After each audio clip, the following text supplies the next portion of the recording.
traveling West Virginia with award-winning photojournalist Brad Rice.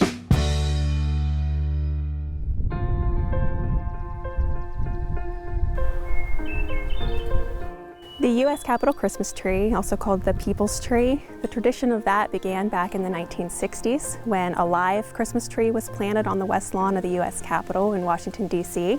And then in 1970, the architect of the Capitol, they asked the U.S. Forest Service to have a national forest provide a tree from their forest to be placed on the lawn of the U.S. Capitol for the holiday season. The perfect Capitol Christmas tree has to be perfect. That's the beauty of it. And it's a really tough decision to be able to come out and select the perfect tree. But it is a tremendous honor, for the Monongahela National Forest to be able to supply the tree in a way that it represents our conservation mission. It represents the people of the great state of West Virginia. I've been leading a team of Monongahela National Forest employees to identify a candidate list of trees, so to speak, that will qualify through certain characteristics to go to Washington to be the tree. It has to look good 360 degrees all the way around because everybody's viewing it from every side. And that's what really is such a big challenge here is finding that perfect tree.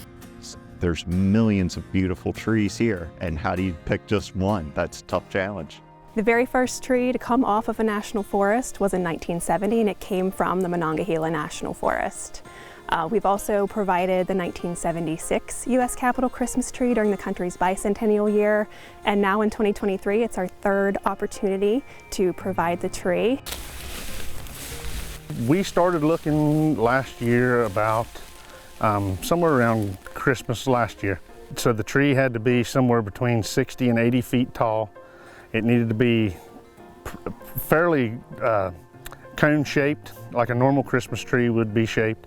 It needed to be have good natural density all the way from its tip of the tree all the way to the ground. We used the aerial photo. And I knew we needed to go high elevation, so we picked higher elevation areas that had pastures because I knew they were going to have to be open to have limbs all the way to the ground. So the tree has been selected for this year. It is a 63-foot Norway spruce, and it will be coming off of the Greenbrier Ranger District. The tree's going to be attached to a crane and then lifted. The tree's not going to fall. The tree's going to be brought over, kind of hovering, and then maneuvered onto a special trailer. And then it heads out on almost a 2-week tour of West Virginia and surrounding states. We'll be stopping in communities along the way for holiday celebrations. I'm very happy I got the opportunity. If it goes that long again, this may be the only chance I got to do it in my career, and I'm very proud that I was able to be a part of it. The United States Forest Service having an opportunity to present a tree right at Capitol Hill and really start to explain the importance of the outdoors and the beauty and the benefits that the national forests bring to the American people. Traveling West Virginia with award-winning photojournalist Brad Rice. I've got everything under the sun in here. My name is Arden Coker Jr. I am a native West Virginian, true and proud mountaineer. My family has been involved in the logging industry for 5 generations, and my family has become, for lack of a better term, the Paul Bunyans of West Virginia. Over the course of the past 60-odd years, we've been competing in lumberjack sports all over the world, and my family has won multiple world titles and multiple steel timber sports series world championships.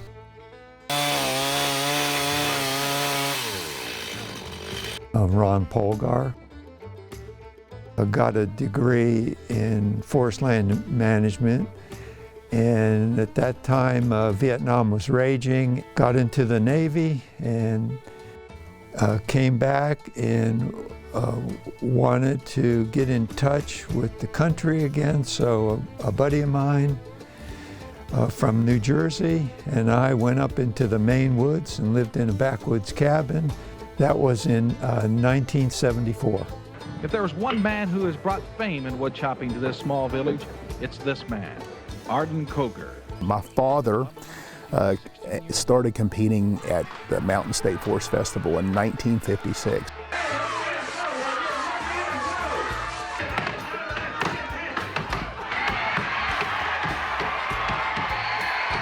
And winner of the trophy for this year, the hometown Arden Koger. Bring him on!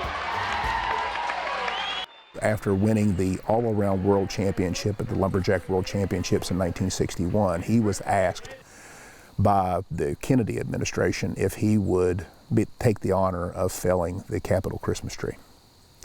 And that was memorialized in Haven of the Hardwoods.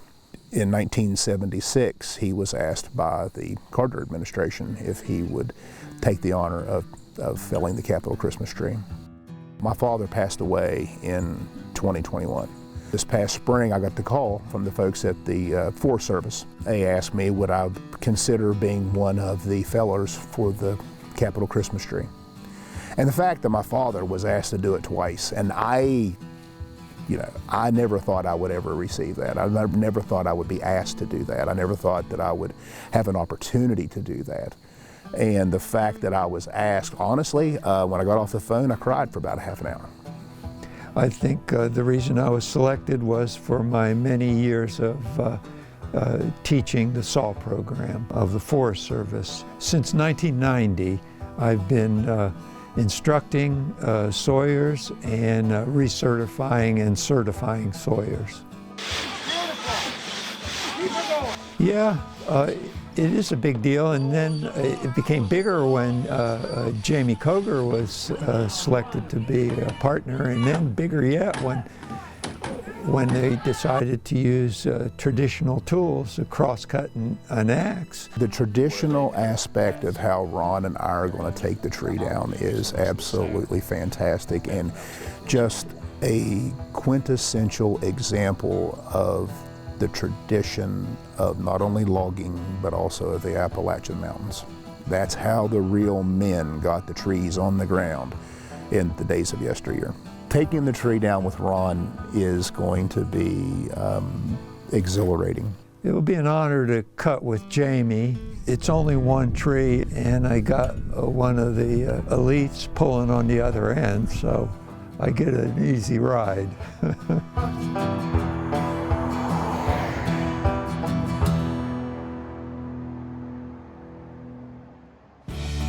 Traveling West Virginia with award-winning photojournalist Brad Rice.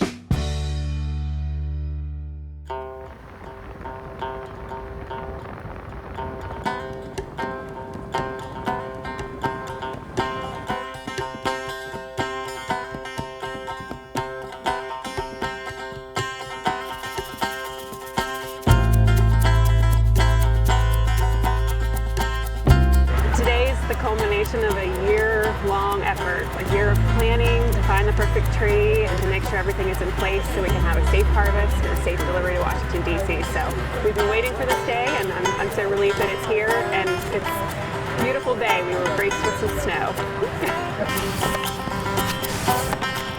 You good?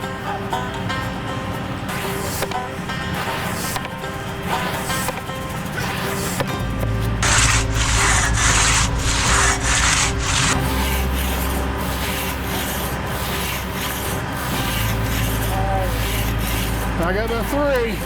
I got the same. Okay.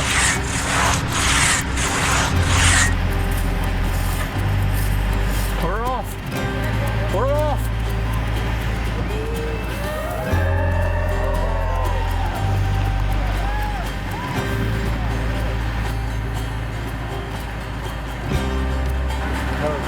Honor, Ron, thank you. Really an honor. God bless.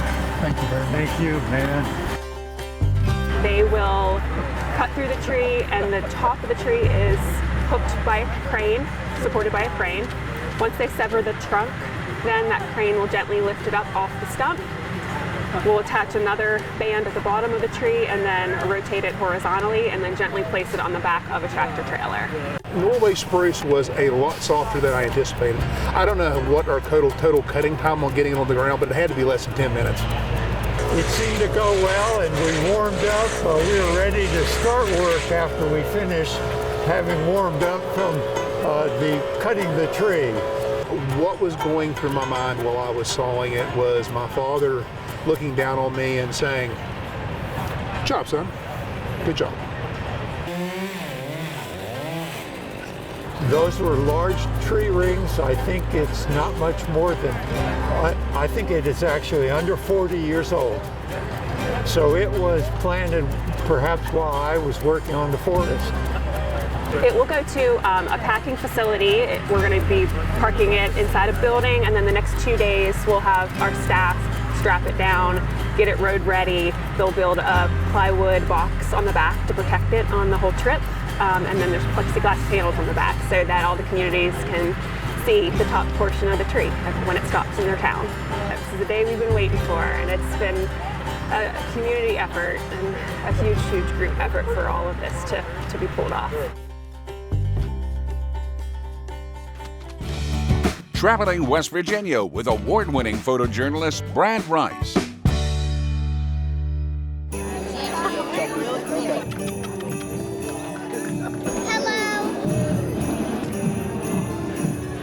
Tonight we are kicking off the U.S. Capitol Christmas Tree Tour here in Elkins. The U.S. Capitol Christmas tree, which was harvested from the Monongahela National Forest, is set to make a statewide tour on its way to Washington, D.C. And tonight in Elkins is its first stop.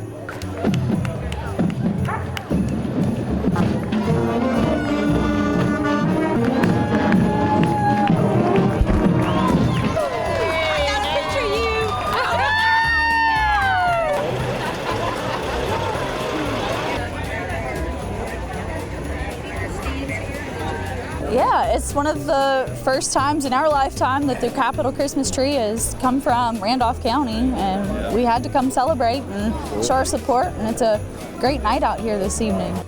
Gotta ask about the glasses, man. Where'd those come from? Well, my lovely wife picked them out for me, so, you know, it's now I got tree vision. I don't know. I don't know. I guess I just didn't realize the amount of work that goes into this, the whole process. I mean, it's incredible.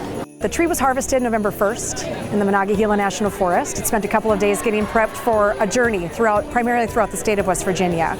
The tree will be making 19 stops between November 4th and November 17th when we deliver the tree to the U.S. Capitol. So there is a banner that will travel on the truck, throughout the tour, and people can sign that at the different tour stops on its way to D.C.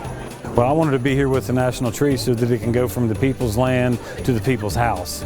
And I want everybody to know that this tree came from West Virginia, and that's nowhere near Richmond. But we're celebrating West Virginia tonight. We're celebrating the greatness of all this incredible state. Merry, Merry Christmas to all. God bless each and every one of you.